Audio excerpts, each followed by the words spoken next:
കുമരകം എന്ന് കേൾക്കുമ്പോൾ ആദ്യം മനസ്സിൽ വരുന്നത് കായലും നല്ല കപ്പയും മീൻകറിയും പിന്നെ അവിടുത്തെ ഹൗസ് ബോട്ടും ഒക്കെയാണ് നമ്മുടെ മനസ്സിലേക്ക് ആദ്യം ഓടിയെത്തുന്നത്. കുമരകത്തുകാരുടെ പ്രതീക്ഷ എന്താണ്?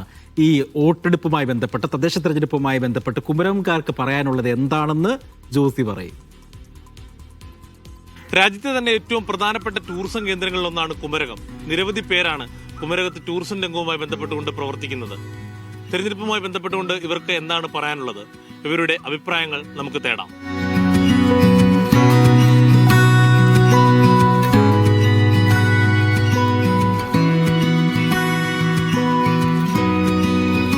കുമരകം ചീപ്പുങ്കൽ ഹൗസ് ബോട്ട് മേഖലയിൽ പ്രവർത്തിക്കുന്ന ആളുകളൊക്കെ നമ്മളോടൊപ്പം ഉണ്ട്. കുറച്ച് ചേട്ടന്മാരവിടെ വിശ്രമിക്കുകയാണ്. എങ്ങനെയുണ്ട്? ഇലക്ഷന്റെയൊക്കെ ചൂടിലേക്കൊക്കെ ഇവിടെയൊക്കെ കടന്നു. നിങ്ങളുടെയൊക്കെ പ്രതീക്ഷയൊക്കെ എങ്ങനെയാണ്? ഇലക്ഷന്റെ ചൂടൊക്കെ കടന്നുകൊണ്ടിരിക്കുകയാണ്. ഒരു കുഴപ്പമില്ല. പക്ഷേ നമുക്ക് ടൂറിസത്തിന് വളരെ മോശമായ ഒരു സംഭവമാണ് ഇപ്പം നടന്നുകൊണ്ടിരിക്കുന്നത്. പഴയ പോലെയുള്ള ആ ബുക്കിങ്ങോ അല്ലെങ്കിൽ അങ്ങനെയുള്ളതൊന്നും നമുക്ക് കിട്ടാറില്ല. അതുകൊണ്ട് തന്നെയാണ് നമ്മൾ പറഞ്ഞത് നിങ്ങളോട്. ഞെരുക്കമാണോ? ഞെരുക്കം തന്നെയാണ്. ഒരു പഴയ നമ്മുടെ ടൂറിസം മേഖലയിൽ നിന്നും ഒത്തിരി വ്യത്യാസം വന്ന് നമുക്ക് അതുപോലെയുള്ള ബുക്കിംഗ് കിട്ടുന്നില്ല. എങ്ങനെയുണ്ട് ചേട്ടാ കാര്യങ്ങളൊക്കെ?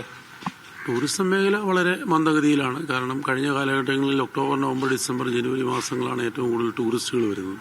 പക്ഷേ ദൗർഭാഗ്യവശാൽ ഈ വർഷം മഴയാണോ കാലാവസ്ഥാ വ്യതിയാനമാണോ എന്താണെന്നറിയില്ല, വളരെയധികം വിനോദസഞ്ചാരികളുടെ വരവിൽ വളരെ കുറവുണ്ട്.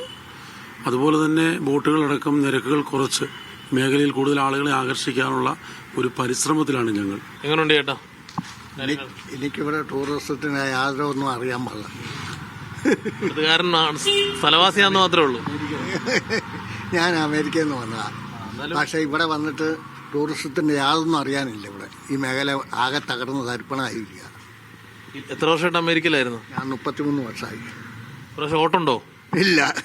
വോട്ട് ചെയ്യുന്നില്ല? വോട്ടില്ല. വോട്ടില്ല? പേടിയില്ല. വീട്ടിലാർക്കും വോട്ടില്ലേ? ഇല്ല, ഇവിടെ ആർക്കും ഇല്ല. എന്റെ വീട്ടിൽ ആർക്കും ഇല്ല വോട്ട്. അങ്ങ് അമേരിക്കയിലാണ്. ഈ തെരഞ്ഞെടുപ്പ് പ്രക്രിയയിൽ നിന്നൊക്കെ മാറി നിൽക്കുന്നതിൽ ദുഃഖമുണ്ടോ? ദുഃഖമുണ്ട്. ഞാൻ നേരത്തെ ഇടതുപക്ഷത്തിന്റെ കൂടുതലായിരുന്നു. പക്ഷെ ഇപ്പൊ അതും ഇല്ല. ഇപ്പൊ എനിക്ക് യാതൊരു രാഷ്ട്രീയവും ഇല്ല. അങ്ങനത്തെ മേഖലയായിപ്പോയി. ഇപ്പം ഇവിടെയാണെങ്കിൽ ഇപ്പൊ ഒരു ചൂടും ഇല്ല രാഷ്ട്രീയത്തിന്റെ.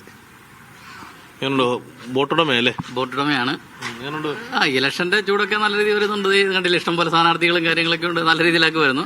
പക്ഷേ ഞങ്ങളുടെ ഹൗസ് ബോട്ട് മേഖല അല്ലെങ്കിൽ ഈ ടൂറിസം മേഖല എന്ന് പറയുമ്പോൾ എനിക്കിപ്പം ഹൗസ് ബോട്ടും ഉണ്ട്, ഹോം സ്റ്റേ ഉണ്ട്. പക്ഷേ ടൂറിസം മേഖല മുൻകാലങ്ങളിലൊക്കെ വെച്ച് നോക്കുമ്പം വളരെ പുറകോട്ട് പോവുക. ഓരോ വർഷം ചെല്ലും തോറും ഗസ്റ്റുകളുടെ വരവ് കുറഞ്ഞുകൊണ്ടിരിക്കുക. അത് എന്താണെന്ന് മനസ്സിലാകുന്നില്ല.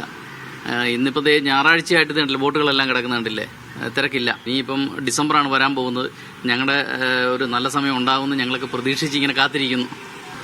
എന്തായാലും ഈ മേഖലയിലും തെരഞ്ഞെടുപ്പ് ആവേശത്തിനൊട്ടും കുറവില്ല. പക്ഷേ ടൂറിസം മേഖലയിലുള്ള ഈ പൊതുവായിട്ടുള്ള വലിയ പ്രതിസന്ധി അത് മറികടക്കാനുള്ള നടപടികൾ ഉണ്ടാകണമെന്നുള്ള ആവശ്യമാണ് അവർ ഓരോരുത്തരും മുന്നോട്ട് വെക്കുന്നത്. കുമരകത്തുനിന്നും ജോസി ബാബു, മീഡിയ 1.